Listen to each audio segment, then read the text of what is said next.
హల్లెలూయా. మన ప్రభువైన యేసుక్రీస్తు నామములో మీకు శుభములు. దేవుని మహాకృప వలన ఇదిగో ఈ 2024 సంవత్సరం చివరి రోజుకి మనం వచ్చి ఉన్నాం, సజీవులుగా ఉన్నాం. ఆయన కృపలెన్నో పొందుకున్నాం. మన నూతన సంవత్సరంలోనికి ప్రవేశించే ముందు మనల్ని మనం పరిశీలించుకుంటకు, మనల్ని మనం సిద్ధపరచుకున్నటకు మన ముందున్న ఈ కొద్ది గంటల్ని సద్వినియోగపరచుకుందాం. చిన్న ప్రార్థన. పరిశుద్ధుడా, నీకు వందనములయ్యా. కొత్త సంవత్సరం అని సంతోషంతో మేము గంతులు వేయవారిగా కాక, ఈ సంవత్సరంలో ఎలా జీవించాము, ఎన్ని ఓటమిలు రుచి చూచాము, ఎన్ని విధాలుగా నిన్ను బాధ పెట్టామని గ్రహించి నీ ముందు మా బ్రతుకు ఎలాగుందని పరిశీలించుకుంటకు పశ్చాత్తాపంతో హృదయాన్ని సరిచేసుకొని కృతజ్ఞతతో నిజితమైతే మరో సంవత్సరంలో ప్రవేశించి నీ ప్రణాళికల ప్రకారం నీ కొరకు జీవించుటకు అనుదిన ధ్యానంలో ప్రతిరోజు ఏకీభవిస్తున్న ప్రతి ఒక్కరికి నీ సహాయం ఇచ్చాయి. క్రీస్తు నామములో అడుగుచున్నాను తండ్రి, ఆమేన్. ఎంతమందికి సంతోషంగా ఉందండి? హ్యాపీ న్యూ ఇయర్ వచ్చిందని. సంతోషం సంగతి పక్కన పెట్టండి. మరొక సంవత్సరం వచ్చినంత మాత్రాన మనకి ఒరిగేదేముంది? మన బ్రతుకు మారకపోతే. కనుక దేవుడు మెచ్చే జీవితం జీవిస్తున్నామా? దేవుడు మనల్ని ప్రేమించాడు, ఆయుష్ ఇచ్చాడు, ఆరోగ్యం ఇచ్చాడు, కృపలనిచ్చాడు. నేను ఆయనకి ఏం చేశాను అని పరిశీలించుకునే రోజుది. ఎవ్రీ 31st అండి. అఫ్ కోర్స్ మన దేశంలో ఫైనాన్షియల్ ఇయర్ మార్చి 31st అంటారు. కొన్ని దేశాల్లో ఎలాగ ఇయర్ ఎండింగ్ అయిపోతుందో అలాగే ఫైనాన్స్ కూడా, అన్ని విషయాలు కూడా 31st నైట్నే సెటిల్ చేస్తారు. ఏ సంవత్సరంకి ఆ సంవత్సరం మనం కూడా మన హృదయాలను సరిచేసుకోవాలి. మీరు ఇంతవరకు కూర్చొని కొన్ని రోజులుగా మీకు ఈ విషయం చెబుతూనే ఉన్నాను. ఒక రోజులో జరిగేది కాదు. కనుక గత 365 రోజులు, ఇవాళ 366వ రోజు. ఇది లీఫ్ ఇయర్. మరల తర్వాత ఒక 4 సంవత్సరాల తర్వాతే ఎక్స్ట్రా డే మనకు వస్తుంది. ఈ కొసరుగా ఇచ్చిన అసలైన రోజైనా మనం బాగుపడతామని, మనల్ని మనం పరిశీలించుకొని సిద్ధపడతామని దేవుడు ఎక్స్ట్రా ఇచ్చాడండి. కాబట్టి ఈ దినమంతా వీలైనంత వరకు దేవుడితో గడపండి. దేవుని సన్నిధిలో మిమ్మల్ని మీరు పరిశీలించుకోండి. వాక్యంతో మిమ్మల్ని పోల్చుకోండి. దేవుడు చేసిన మేలన్నీ ఒక పక్కన రాసుకోండి. మీరేం చేశారో దేవునికి ఆ విషయాన్ని కూడా రెండో పక్కన రాసుకొని చూసుకోండి. మీకే మీ స్థితి అర్థమవుతుంది. ప్రాణాపాయం నుంచి ప్రభు నన్ను తప్పించాడు. అందుకొరకు నేనేం చేశాను? తన ప్రాణాన్ని కాపాడాడని, కావలి వారికి తన్ను చంపాలనుకున్న వారిని కావలివాడిగా ఉన్న మొర్దెకై అప్పచెప్పాడని ఆనాటి రాజు మొర్దెకైకి ఎంత గొప్ప బహుమానం ఇచ్చాడో చూడండి. మరి ఈ రోజుల్లో మనల్ని దేవుడు ఎన్నోసార్లు ప్రాణాపాయాల నుంచి కాపాడుతున్నాడు. స్తోత్రం నాయనా అని ఊరుకున్నావా? నాకు మరొక ఎక్స్ట్రా జీవితాన్ని, పునరుజ్జీవాన్ని ఇచ్చాడు. ఇక్కడి నుంచి అయినా దేవుని కొరకు బ్రతకాలి ఒక తీర్మానం చేసుకున్నావా? ఎన్నోసార్లు నీకు స్వస్థతలు చేస్తున్నారు. డాక్టర్ల దగ్గరికి వెళ్తే వేలు లక్షలు ఖర్చులు అవుతున్నాయి. ప్రార్థనతో దేవుడు నిన్ను స్వస్థపరిచాడు. సర్జరీలు అవసరం లేకుండా నేను మేలు చేశాడు. అందు నిమిత్తమే నువ్వు ప్రభువుకి ఏం చేశావు? ఒక చిన్న కృతజ్ఞత కానుక మందిరానికి ఇచ్చావా? ప్రభువు నామములో ఒక ఉపకారం చేశావా? ప్రభువు నామములో ఒక ఆ సర్జరీ చేయించుకోవడానికి డబ్బులు లేకుండా ఉన్న వారికి నీవు సహకరించి వారి కొరకు ప్రార్థించావా? ఇలా లెక్కలు వేసుకుంటూ పోతేనండి మనం దేవుడు చేసిన మేలు ఎక్కడో ఉంటాయి. మన బతుకు మనం చేసింది ఏమీ ఉండదు.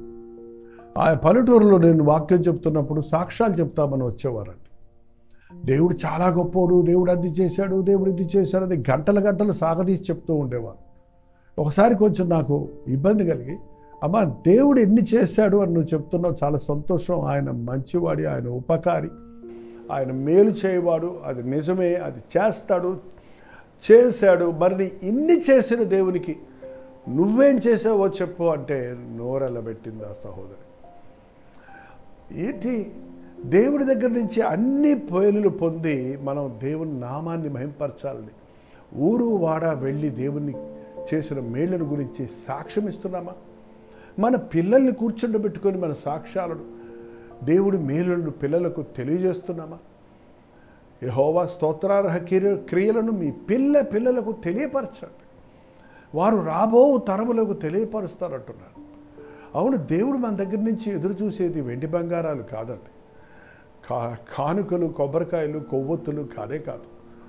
దేవుడికి కావలసింది విరిగినలుగున హృదయం అని చెప్పు ఊరుకోవటం కాదు. విరిగినలుగున హృదయంతో, నీ నోటి స్తుతులతో, నీవు క్రియలలో ప్రభువు నువ్వు మహిమపరచినట్లుగా నీకు ఆయన చేసిన మేలులను గురించి సాక్ష్యం ఇవ్వాలి, ప్రభువును ఘనపరచాలి. దానియేలు గ్రంథంలో చాలామంది రాజులు ఉన్నారు. అందులో బెల్షజరు ఒక రాజు. బెల్షజరు ఒక రాజు ఒక గొప్ప విందు చేశాడట. మేబీ అది జనవరి 1వ తారీఖు కాబోలు, లేక 31వ తారీఖు రాత్రి 1 గంటకు కాబోలు. ఆ విందు చేశాడు. మరో కొత్త సంవత్సరం వచ్చిందని చేశాడో, నేను రాజునైనా చేశాడో, మరి ఏ సందర్భం కానీ ఆ విందులో ఏం చేశాడని చూస్తే 1000 మందికి ద్రాక్షరసం డ్రింకింగ్ పార్టీ అంట. 1000 మందికి మద్యాన్ని, వైన్ డిస్ట్రిబ్యూట్ చేయటం మొదలుపెట్టాడు. ముఖ్యమైన వాళ్ళందరినీ పిలుచుకొని వాళ్ళందరికీ విందు చేస్తున్నాడు. ఉపపత్తులను పిలుచుకున్నాడు, గొప్ప అధిపతులను పిలుచుకున్నాడు. అందరూ కలిసి తాగి తదనాలు దొప్పుతున్నారు. అయ్యయ్యో, ఇవాళ రాత్రి చూడండి, నడి రోడ్ల మీద యవనస్తులు బైకుల మీద పరుగులెడుతూ happy new year, happy new year అని తాగి తందనాలు దొక్కుతూ క్లబ్బుల్లో, పబ్బుల్లో నాట్యాలు చేస్తూ ఎంత చిల్లర సింధుని దొక్కుతూ, అయ్యయ్యో, ఇంకొక హ్యాపీ న్యూ ఇయర్ తాగి తందనాలు దొక్కడానిక దేవుడు మనకి ఇచ్చాడు. ఇంకొక హ్యాపీ న్యూ ఇయర్ని మనం బ్యాడ్ న్యూ ఇయర్గా చేసుకోవడానిక, సాడ్ న్యూ ఇయర్గా చేసుకోవడానిక? ఆలోచన లేకుండానే ఆర్భాటాలు చేస్తున్న వారిని చూస్తే విచారం కలుగుతుంది. మీరు దేవుని బిడ్డలైతే ప్రార్థనలో ఈ పాత సంవత్సరంలో నుంచి కొత్త సంవత్సరంలోకి ప్రవేశించినట్లుగా ఇవాళ రాత్రి మీరు 11 గంటల నుంచి 12 గంటల వరకు మోకాళ్ళలోని ప్రార్థిస్తూ, దేవుని వాక్యాన్ని పఠిస్తూ, ఆయన ప్రణాళికలను ఎరుగుతూ, మీ పాపాల కొరకు పశ్చాత్తాపడుతూ, మీ బలహీనతలు ఒప్పుకుంటూ, ప్రార్థన పూర్వకంగా విశ్వాసముతో ఈ 2024 సంవత్సరంలో నుండి 2025 సంవత్సరంలోనికి ప్రవేశిద్దాం. ఈ బెల్షజరు దేవుణ్ణి స్తుతిస్తూ, దేవుడి మేలు తలస్తూ కాక తన అధిపతులతో, తన ఉపపత్తులతో ద్రాక్షరసం తాగుతూ, నాట్యం చేస్తూ, అల్లరి చిల్లరగా ప్రవర్తించాడు. ఇంకా చూసినట్లయితే ఆ మత్తులో దేవుని మందిరంలో ఉన్న బంగారపు కప్పులు, ఉపకరణలు తెప్పించి అందులో ద్రాక్షరసం పోసి వాటిని తాగుతూ, చూడండి ఒకసారి 3వ వచనంలో, అందుకు వారు యెరూషలేము నుండి దేవాలయ నివాసమగు ఆలయంలో నుండి తీసుకుని వచ్చిన సువర్ణోపకరణములను తెచ్చి ఉంచగా రాజు అధిపతులను, అతని రాణులను, అతని ఉపపత్తులను వాటిలో ద్రాక్షరసం పోసి తాగిరి. ఎందులో పోస్తున్నారు ద్రాక్షరసం? దేవుని మందిరోపకరణంలో ద్రాక్షరసాన్ని పోసి తాగుతూ చాలా గొప్పడు పడుకుంటున్నారు. మీ దేహమే దేవుని మందిరం అండి. ఈ దేహాన్ని ద్రాక్షరసంతో నింపుకోకండి న్యూ ఇయర్ అంటూ. ఎంతమంది ఈ రోజున మద్యముతో తమ హృదయాలను నింపుకుంటున్నారు, మద్యముతో నిండిపోయి ఉంటున్నారు. స్తుతి కృతజ్ఞతలతో నీవు నిండి ఉండాలని దేవుడు వాక్యం సెలవిస్తుంది. నీ దేహం దేవాలయమని మీరు ఎరగరా? మీరు ఎవరైనా దేవాలయాన్ని పాడు చేస్తే నిన్ను పాడు చేస్తానని ప్రభు చెప్పాడు కదా. అంత మాత్రమే కాదు, వారు బంగారు, వెండి, ఇత్తడి, ఇనుము, కర్రాను, రాతితో చేసిన దేవతలను స్తుతించుతూ ద్రాక్షరసం తాగుతుంది. దేన్ని స్తుతిస్తున్నారు? ఎవరిని స్తుతిస్తున్నారు? దేవుణ్ణి స్తుతిస్తున్నారా? ఏంటండి, వెండి, బంగారము, ఇత్తడి, ఇనుము, కర్రతో చేసిన బొమ్మలను స్తుతిస్తున్నారు. ప్లాస్టిక్ అని కూడా రాసి ఉండాలి. ఇప్పుడైతే సెల్ ఫోన్లను, ల్యాప్టాప్లను, ఐప్యాడ్లను పెట్టుకోండి. వాటిలో వచ్చే మ్యూజికుల ద్వారా, దృశ్యాల ద్వారా, వాటిలో ఉన్న చెత్త చెదారాల ద్వారా అల్లరి చిల్లరగా ఈ రోజున మానవులు ప్రవర్తించడం చూస్తూ ఉన్నాం. దేవుని కోపం వారి మీద రగులుకుంది. బెల్షజర్ చేసిన మొదటి తప్పు, తనకు దేవుడు చేసిన మేలులు మర్చిపోయాడు. తాను దేవుణ్ణి స్తుతించడం మాని వస్తు వాహనాలను, విగ్రహాలను స్తుతిస్తున్నాడు. మళ్ళీ తిరిగి విందు చేయలేని వారికి మీరు ఆహారం పెట్టమని దేవుని వాక్యం చెప్తుంటే, పేదలను కడిగిరించేవాడు దేవునికి అప్పించేవాడు అని బైబిల్ చెప్తుంటే, అధిపతుల్ని, ఉపపత్నుల్ని, రాణుల్ని తెచ్చుకొని ఆర్భాటంగా అల్లరి చిల్లరగా తాగి తందనాలు తొక్కుతున్నప్పుడు అకస్మాత్తుగా ఆ గడియలోనే మానవ హస్తపు వేళ్ళు కనబడి దీపం దగ్గర రాజు నగరపు గోడపోత మీద ఏదో ఒకటి రాయిచుండను. ఆ హస్తము రాయుట చూడగా అతని ముఖము వికారమాయను. అతని మనసునందు కలవరపడగా అతను నడుము కీళ్ళు కదిలి మోకాళ్ళు గడగడ కొట్టుకొనెను. ఒక హస్తం కనపడింది. హస్తం అంటే ఇక్కడ దాకా ఆడ గోడ మీద మెనే మెనే టెకేల్ ఉఫారసే అని రాసింది. ఆ రాత ఏంటో అర్థం కాలేదు, ఆ భాష ఏంటో అర్థం కాలేదు. కానీ అది దేవుని వ్రాత, దేవుని తీర్పని గ్రహించుకున్న బెల్షజరు గడగడ వణికిపోయాడు. అతడు బెత్తరపోయాడు, అతడు బిగసకపోయాడు, అతని ముఖం వికారమైంది, అతని కీళ్ళు నడుము వదిలిపెట్టేసింది, అతని మోకాళ్ళు గడగడ కొట్టుకుంటున్నాయి.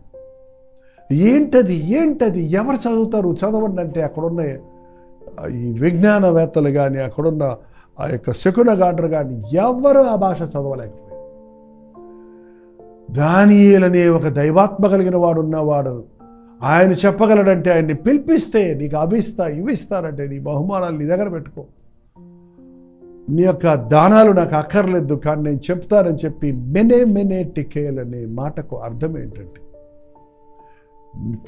నిన్ను త్రాసులో చూడగా తూచగా నీవు తక్కువగా కనపడితివి, నీ లెక్క చూచి నేను ముగించి ఉన్నాను, నీ రాజ్యం నీ ఎదురుని తీసివేస్తున్నాను అన్న అర్థాన్ని వివరించాడు. చూడండి 25వ వచనంలో దానియేలు గ్రంథం 5:25. ఈ వాక్య భాగం ఏమనగా, మెనే అనగా దేవుడు, నీ ప్రభుత్వంలో లెక్క చూచి దాన్ని ముగించను. టెకేల్ అనగా ఆయన నిన్ను త్రాసులో తోచగా నువ్వు తక్కువగా కనపడితివి. ఫెరేస్ అనగా నీ రాజ్యముని యొద్ద నుండి విభాగించబడి మాదీయులకు పార్షీయులకు ఇయ్యబడను. ఎంతకాలం దేవుడు సహిస్తాడండి? ఈ బెల్షజరు మామూలు వాడు కాదు. ఇతనికి నెబుకద్నెజర్ గురించి తెలుసు. నెబుకద్నెజర్ గురించి మీరు తెలుసుకోవాలంటే 4వ అధ్యాయం చదవండి.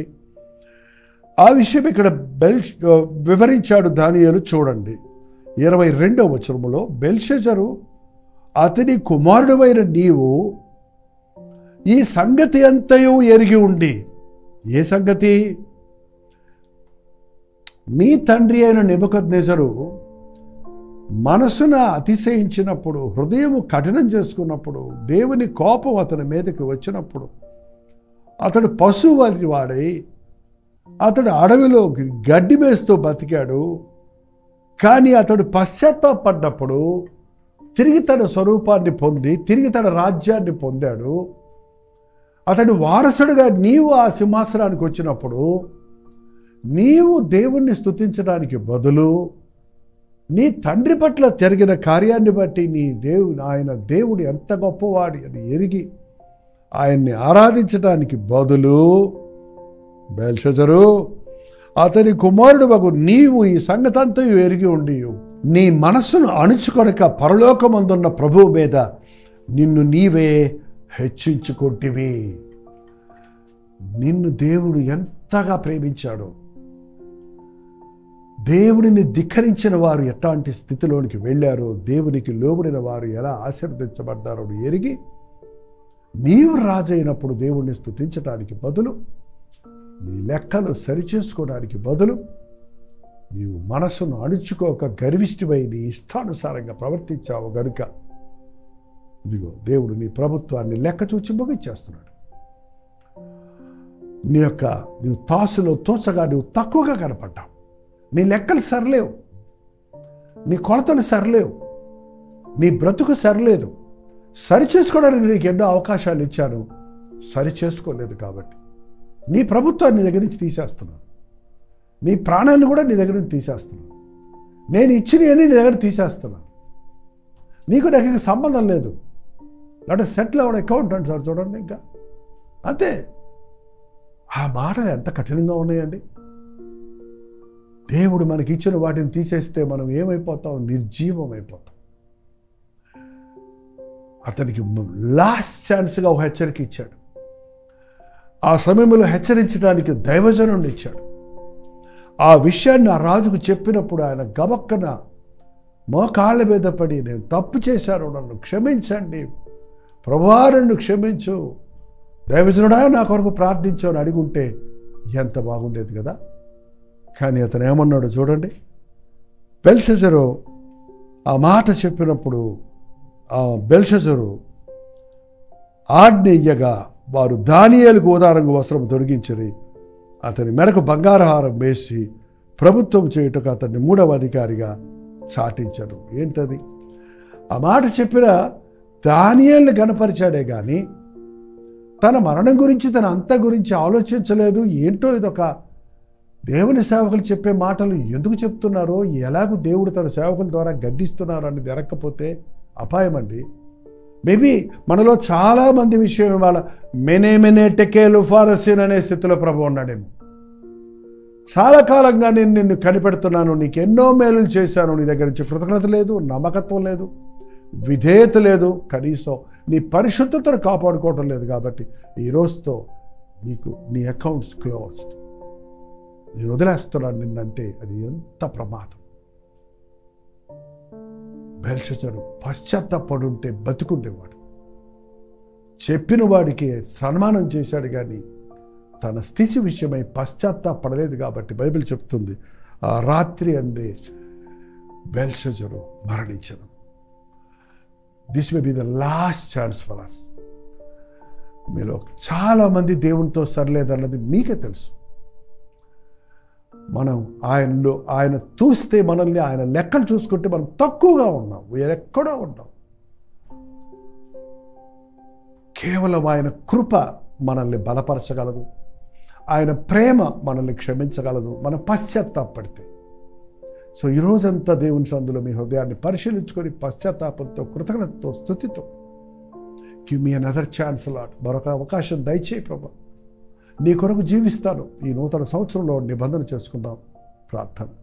పరిశుద్ధుడ, ప్రేమగల తండ్రి, పరిశుద్ధాత్మని కార్యము నీ బిడ్డల హృదయాలలో జరుగునట్లు ఒక్కడు నశించడం నీకు ఇష్టం లేదన్నావు కాక, మా విధేయతలను బట్టి కాక నీ కృపను బట్టి నాయన మమ్మల్ని క్షమించి శుద్ధ హృదయాలను ఇచ్చి మరో నూతన హృదయంలో ప్రవేశించుటకు, నీ చిత్తములో నడుచుటకు మా ఒక్కొక్కరికి సహాయం చేయమని క్రీస్తు నామములో అడుగుచున్నాను తండ్రి.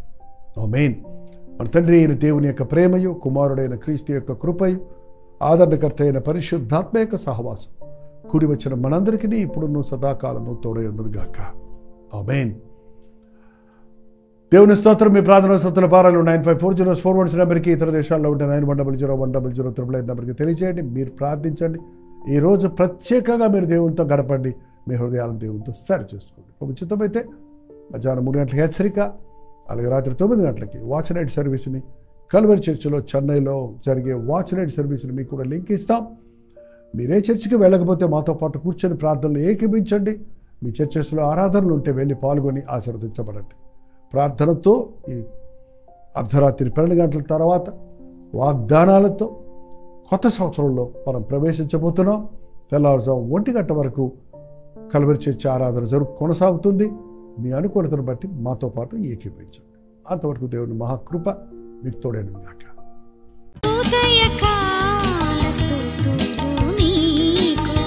సదయుడా నీ వందుకో